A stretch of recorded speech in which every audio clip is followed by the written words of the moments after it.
মা দুর্গা একটা ট্র্যাডিশনাল আমাদের ইন্ডিয়ান কালচার, সেটার সাথে আমরা কিভাবে এই ফরেন কালচারটাকে একটা জেল করে ব্যাপারটা আমরা তৈরি করব।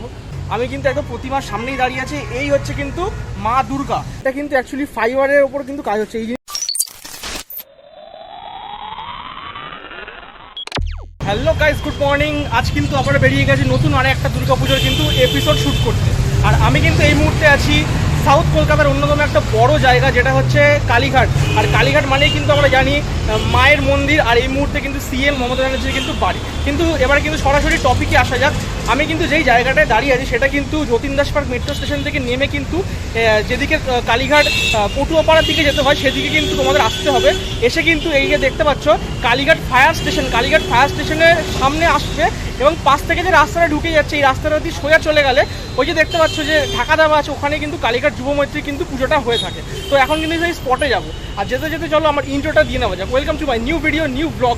আমি বাদশা সৌরভ চলে এসেছি টাটকা ঝকঝকে দারুণ একটা ব্লগ নিয়ে। বিকজ আমি ফেস্টিভ্যালে থাকি আর সবসময় তোমাদেরকে আনন্দ মজায় ফেস্টিভ্যালে রাখার চেষ্টা করি। তো চলো সরাসরি এখন স্পটে যাওয়া যাক, তারপরে গিয়ে তোমাদেরকে যতটা কাজ ওয়ার্কশপে এগিয়েছে সেটা দেখাবো। আর এক্সক্লুসিভ যেই জিনিসটা দেখানোর কথা সেটা এখন জানাচ্ছি না, তখন একদম স্পটে গিয়ে দেখা হবে।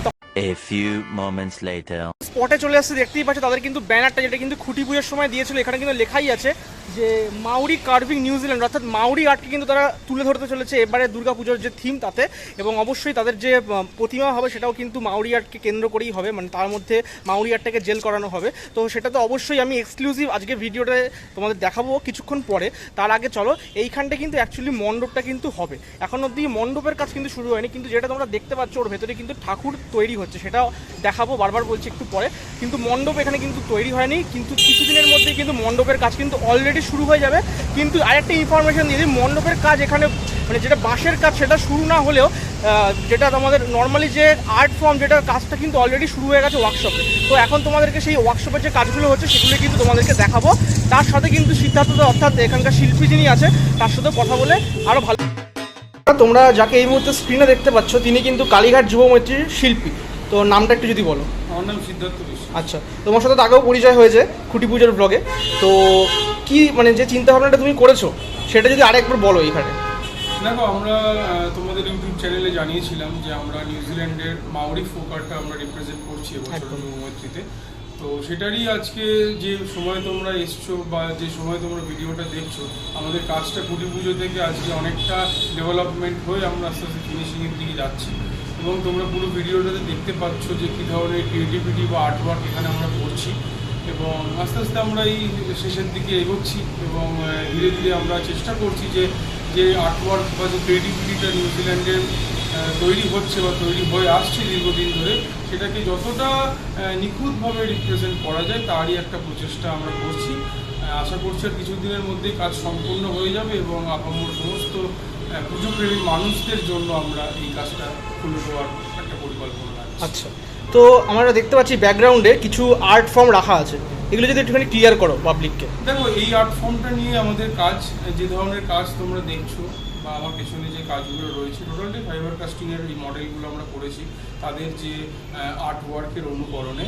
তো সমস্তটা মিলিয়েই তাদেরই একটা যে ক্রিয়েটিভিটিটা রয়েছে, তারা তাদের এই ফোকটাকে নিয়ে বা এই আর্টওয়ার্কটাকে নিয়ে যদি একটা দুর্গাপুজো অর্গানাইজ করতো তাহলে তারা কীভাবে করতো সেটাই একটা ছোট্ট নিদর্শন রাখার চেষ্টা করছি। এটাকে তুলে ধরেছো তোমরা? একদমই। আচ্ছা, আর প্রতিমা শিল্পী আরেকবার নামটা যদি উল্লেখ করে দাও। প্রতিমা শিল্পীর নাম দীপঙ্কর দে। আচ্ছা, উনি আমাদের এই প্রতিমাটি। আচ্ছা, তো আমি তো দর্শকদের অলরেডি বলে দিয়েছি এখানে এক্সক্লুসিভ তোমাদের প্রতিমা দেখাবো এই বাইকটার পরে। তো অবশ্যই তুমি একটুখানি প্রতিমাকে গিয়ে বুঝিয়ে দেবে যে কি প্রতিমাটা কীরকম কী হচ্ছে। ঠিক আছে, কালীঘাট যুব মৈত্রীর ওয়ার্কশপে যেমন কাজ হচ্ছে সেটা কিন্তু তোমাদেরকে দেখালাম। মণ্ডপের কাজ কিন্তু এখনও অন দ্য স্পট শুরু হয়নি, সেটা কিন্তু খুব তাড়াতাড়ি সেইটা শুরু হবে। কিন্তু আজকের যে ভিডিওটা যেটা তোমাদেরকে একদম প্রথম দিকে বলেছিলাম যেটা স্পেশাল হতে চলেছে এবং এক্সক্লুসিভ হতে চলেছে, ইউটিউবে প্রথমবার এবছরের দুর্গার প্রতিমা তারা কিন্তু রিভিল করতে চলেছে আমার ভিডিওর মাধ্যমে, সেটাই কিন্তু এখন সেই সময়টা কিন্তু এসে গেছে অলরেডি। তো দেখতেই পাচ্ছ আমি কিন্তু একদম প্রতিমার সামনেই দাঁড়িয়ে আছি। এই হচ্ছে কিন্তু মা দুর্গা, মানে কালীঘাট যুব মৈত্রী 2022-এর কিন্তু মা দুর্গা কিন্তু এইটাই। ঠিক আছে, এখনও অনেক কাজ কিন্তু বাকি আছে। এখানে অনেক যে স্কার্ট টাইপের দেখতে পাচ্ছ মায়ের এখানে যেটা আছে সেখানে কিন্তু এখনও অনেক আর মাউরি আর্ট যেটা নিয়ে অ্যাকচুয়ালি কাজটা হচ্ছে সেটা কিন্তু এখানে বাকি আছে। এখানে একটা কিন্তু সিংহ হবে যেটা আমাকে বললো। তো বেশি কথা না বলে সরাসরি তোমাদেরকে একবার ভিডিওটা দেখাই ভালো করে।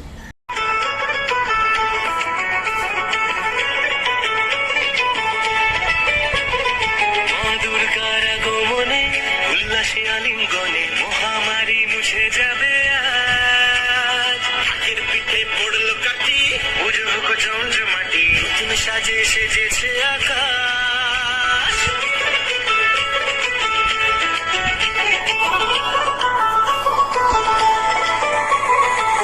দুর্গার আগমনে উল্লাসে আলিঙ্গনে মহামারী মুছে যাবে আজ। ঢাকের পিঠে পড়লো কাঁধে, পুজো হোক জমজমাটি, নতুন সাজে সেজেছে আকাশ। একটা জিনিস তোমাদের লক্ষ্য করাবো, ঠাকুরটা তোমরা নিশ্চয়ই দেখে বুঝতে পারছো ঠাকুরের মুখটা যেটা হয়েছে, চোখগুলো কিন্তু খুবই বড় এবং টানা টানা, যেটা কিন্তু সাবেকি প্রতিমাতেও আমরা অনেক সময় দেখতে পাই। তো ঠাকুরটার সাথে যেমন থিমের যেমন মেলবন্ধন থাকছে, তেমন কিন্তু ভক্তিও তোমরা আসলে পাবে। মানে অনেক জায়গায় আমরা দেখতে পাই যে থিমের ঠাকুর হলেই যেটা একটা মডেল টাইপের হয়ে যায়, সেটা কিন্তু এখানে একদমই হচ্ছে না। যেমন থাকছে থিম, তেমন থাকছে কিন্তু সাবেকিয়ানার যে একটা মুখের ছাপ থাকছে, সেটাও কিন্তু ফুটে উঠছে। আমি কিন্তু নর্মালি এখন দেখতেই পাচ্ছি। তো এবার চলো ঠাকুর সম্বন্ধে আমি এখানকার শিল্পী সিদ্ধার্থ দার সাথে কথা বলে জেনে নেবো। ব্যাপারটা হচ্ছে কি, আমরা প্রথমে চিন্তা করেছি যে আমরা কিভাবে, মানে আমাদের যেহেতু মা দুর্গা একটা ট্র্যাডিশনাল আমাদের ইন্ডিয়ান কালচার, সেটার সাথে আমরা কিভাবে এই ফরেন কালচারটাকে একটা জেল করে ব্যাপারটা আমরা তৈরি করব। তার জন্য অনেক চিন্তা ভাবনা করে আমরা প্রতিমা শিল্পী এবং আমি দুর্গঙ্গদা দুজন মিলে বসে আমরা একটা ডিজাইন চিন্তা করি, যেটাকে ওদের যে কার্ভিং বা ওদের যে প্যাটার্ন যে কালচার রয়েছে সেইটার সাথে সাযুজ্য রেখে যতটা ব্যালেন্স করে একটা চিন্তা করে করা যায় সেটা চেষ্টা রাখছি। এবং প্রতিমাতে আমরা মাওরির যে ওদের কার্ভিংয়ের যে প্যাটার্ন সেটাও কিছু কিছু রাখছি, এবং আমাদের যে ট্র্যাডিশনাল মা দুর্গা সেটারও প্যাটার্নটা কথা মাথায় রেখে টোটাল এমন একটা দুর্গা আমরা দিনের শেষে আমরা কলকাতার বা আপামর বিশ্বের দরবারে আমরা তুলে ধরবো, যার সামনে আসলে দুটো হাত জড়ো হয় এবং তাকে প্রণাম করতে ইচ্ছা করে, ভক্তি এবং আসে। তার মধ্যে ভক্তি আসে। তো দিনের শেষে এটাই আমাদের লক্ষ্য, এবং অবশ্যই মাথায় রাখতে হয় যেহেতু থিমের পুজো করি বা থিমের প্যান্ডেল করি, তো সেই জন্য যতটা দরকার একটা মা দুর্গা ডেভেলপমেন্ট, তো সেটুকুনি করছি, তার বেশি কিছু নয়, খুব একটা এক্সপেরিমেন্ট করছি না। আচ্ছা, যতটা করা যতটা দরকার। আচ্ছা, আমি দেখতে পাচ্ছি মা এখন রং শুরু হয়নি, তো কবে থেকে কাজ, মানে রঙের কাজটা শুরু হচ্ছে? দেখো, রং মোটামুটি আমরা আগামী সপ্তাহ থেকে শুরু করবো। আমাদের ঠাকুরটা যেহেতু অনেক আগে থেকে হয়ে গেছে, আমরা আস্তে আস্তে করছি, তো আমরা বিফোর টাইমে তো শেষ করে তো নেবই, তো একটু সময় নিচ্ছি, যদি আরও কিছু ডেভেলপমেন্টের কথা মাথায় আসে বা আরও যদি কিছু চিন্তা ভাবনা করতে পারি, আচ্ছা, তো সেই জন্য আর কি আস্তে আস্তে করছি। তো দর্শকদের উদ্দেশ্যে কি বার্তা থাকবে, মানে আলাদা কি পাবে এখানে আসলে? দেখো, প্রত্যেকটা শিল্পী চায় যে তার যে কাজ, তার যে শিল্পকর্ম, সেটা আলটিমেটলি জনসাধারণ বা পাবলিক সেটাকে রেকগনাইজ করবে। তো সেই হিসাবে আমিও চাইবো যে সবাই আসুক, ভিড় ঠেলাঠেলি করে, আনন্দ করে, চিল্লামিল্লি করতে করতে, বাচ্চাদের হাত ধরে, এবং কাজটা দেখে উপভোগ করুক। এবং আমি এটুকুনি কথা দিতে পারি যে আমি যা পরিশ্রম করেছি বা ক্লাবের তরফ থেকে সাপোর্ট পেয়েছি, এবছর যুব মৈত্রী বিশ্বজনীন যে তকমা আমরা ইউনেস্কো থেকে পেয়েছি, তার মেলবন্ধন এবছর নিউজিল্যান্ডের মাওরি ফোক আর্টের হাত ধরে যুব মৈত্রীতে ঘটবে, এবং তার চাক্ষুষ আপনারা অবশ্যই দেখতে হবে, নাহলে হয়তো অনেক কিছু মিস করবেন। এটুকুনি বলবো, বাদবাকিটা তো আপনারা আসলে বুঝতে পারবেন যে আমরা কতটা কি করতে পেরেছি। তো বন্ধুরা, কালীঘাট যুব মৈত্রী 2022-এর দুর্গাপুজোর যে তাদের থিম, সেটা কিন্তু তোমাদেরকে একদম স্পষ্টভাবে বুঝিয়ে দিলাম। অবশ্যই শিল্পী সিদ্ধার্থ দাও কিন্তু বুঝিয়ে দিল, এবং এক্সক্লুসিভ যেটা তোমাদেরকে কথা দিয়েছিলাম, সেই যে প্রতিমা, একদম ফার্স্ট টাইমের জন্য কিন্তু প্রতিমা কিন্তু আমি আমার ব্লগে দেখানোর সুযোগ পেলাম, আর কিন্তু এখন অবধি কেউ সেটা করতে পারেনি। তো অবশ্যই আশা করছি এই যে পুরো ভিডিওটা তোমাদের খুব ভালো লেগেছে। ভালো লেগে থাকলে অবশ্যই লাইক শেয়ার করতে ভুলো না, কমেন্ট করে জানিও কেমন লাগছে। আর অবশ্যই খুব তাড়াতাড়ি কিন্তু নতুন ভিডিও আসতে চলেছে, সেটাও কিন্তু পুজো নিয়েই হবে। তো চলো, দেখা হবে পরবর্তী ভিডিওতে। আর অবশ্যই আবার একবার বলে দিচ্ছি, যাওয়ার আগে সাবস্ক্রাইবটা করে দেখো যারা না করে দেখছো, কেননা ওটাই কিন্তু আমাদের মোটিভেশনের অন্যতম কারণ। তো চলো, দেখা হবে পরবর্তী ভিডিওতে। Tata, love you guys.